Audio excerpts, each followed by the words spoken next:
ایک خاتون مجھے ملی، ان کے والد نے، ان کی والدہ نے ان کے ساتھ بچپن میں بہت زیادہ زیادتیاں کی تھی. ان کو مارا بھی تھا، ان کو ابیوز بھی کیا تھا، ان کو طرح طرح سے ہیومیلیٹ کیا تھا، ٹارچر کیا تھا. بہت ہی زیادہ جانوروں والا سلوک ان لوگوں نے اپنی بیٹی کے ساتھ کیا تھا. یہاں تک کہ جب اس بیٹی کی شادی بھی ہوئی تو وہ اس لیے اس نے جلدی کی شادی میں کہ کسی طرح اپنے ماں باپ سے ان کے گھر سے نکل جاؤں، اس عذاب سے میں بچ جاؤں جو اس کے ماں باپ نے اس پر کیا. کئی سال گزر گئے، اب اس کی عمر زیادہ ہو گئی ہے، وہ بھی خود ماں ہے، اس کے والدین بھی اب بوڑھے ہو چکے ہیں. جو باپ جو ہے وہ ہارٹ کا پیشنٹ بن گیا، ماں کو جو ہے وہ ڈائبٹیز ہو گئی، دونوں مریض ہیں، ان کا خیال کرنے والا کوئی نہیں ہے. اب آپ اندازہ کرو کون خیال کرتا ہے ان کا. جس بیٹی کو ٹارچر کرتے تھے نا، وہ اب ان کا خیال کر رہی ہے. وہ میرے پاس آئے، اس نے مجھے کہا ان کی خدمت کرتے ہوئے میرے دل کے اندر اتنی تکلیف ہوتی ہے، مجھ سے رہا نہیں جاتا. ان لوگوں نے مجھے اتنا ابیوز کیا تھا، اتنا ابیوز کیا تھا، اور اللہ چاہتا ہے میں ان کی خدمت کروں. یہ تو اگر آپ دیکھتے ہوتے کہ یہ میرے ساتھ کیا کرتے ہیں تو آپ کو یہ لگتا کہ یہ لوگ تو انسان بھی نہیں ہیں، شیطان ہیں. میں کیسے ان کی خدمت کروں، کیسے ان کو معاف کروں؟ پھر مجھے لوگ کہتے ہیں معاف کرو معاف کرو، معاف نہیں کرو گے تو اللہ معاف نہیں کرے گا. کہتی میں نہیں کر سکتی معاف. ایک تو اس طرف سے مجھ پر عذاب آیا، اب آخرت میں بھی عذاب آئے گا کہ معاف نہیں کر سکتی. میں نے سوال پوچھا کس نے آپ سے کہا ہے کہ معاف کرنا فرض ہے؟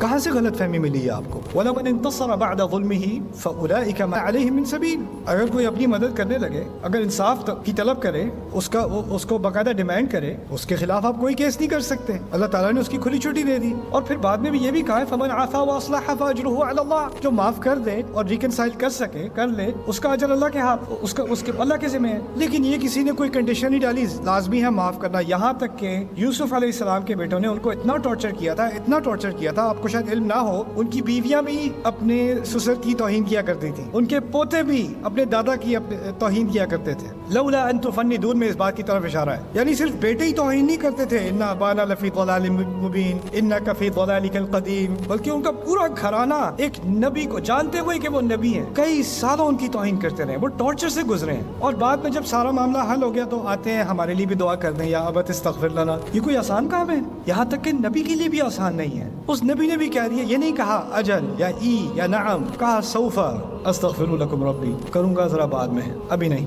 ابھی دل تیار نہیں ہے. اب وہ معافی مانگنے آ بھی رہے ہیں لیکن ابھی دل تیار نہیں ہے. اس چیز کو بھی اللہ تعالیٰ نے اکنالج کیا ہے، اللہ تعالیٰ نے انسان کی تکلیف کو اکنالج کیا ہے. تو اگر آپ کے دل میں ایک سختی آ گئی ہے نا، تو ایک طرح سے تو آپ انسان ہو، آنی تو تھی، جس کے ساتھ سختی کی گئی ہو اس کے دل میں سختی تو آئے گی. اللہ تعالیٰ نے ہمیں انسان ہی بنایا آخر کار. لیکن اگر آپ کو اس کا حل چاہیے نا، تو یا تو آپ انتظار کریں اس وقت تک جب آپ اس پوزیشن میں ہو کہ آپ اس بات کو، یعنی بدلہ لینے کی بات نہیں ہے، دیوار توڑنے کی بات ہے، اس کو آپ ایڈریس کر سکیں. جیسے اس عورت نے کہا کہ میں اپنے ماں باپ کو معاف کرنا چاہتی ہوں، میں کر نہیں سکتی. میں نے کہا اگر کرنے کا کوئی امکان بھی ہے نا، تو اس کا پہلا سٹیپ یہ ہوگا کہ آپ کو ان کی غلطی سے ان کو آگاہ کرانا پڑے گا، آپ کو کنفرنٹ کرنا پڑے گا. دیکھیں آپ نے یہ کیا تھا، آپ کو یاد ہے، آپ نے جو کیا تھا آپ کو یاد ہے. دیکھیں یوسف علیہ السلام کچھ غلطی کا ذکر کیے بغیر بھی معاف کر سکتے تھے. دیکھیں جب انہوں نے کہا ہے نا هل علمتم ما فعلتم بيوسف واخيه، کیا جانتے ہو کیا کیا تھا تم نے یوسف اور اس کے بھائی کے ساتھ؟ اذ انتم جاہلون، جب تم اپنے ہی جذبات میں گم تھے. جب تم جہالت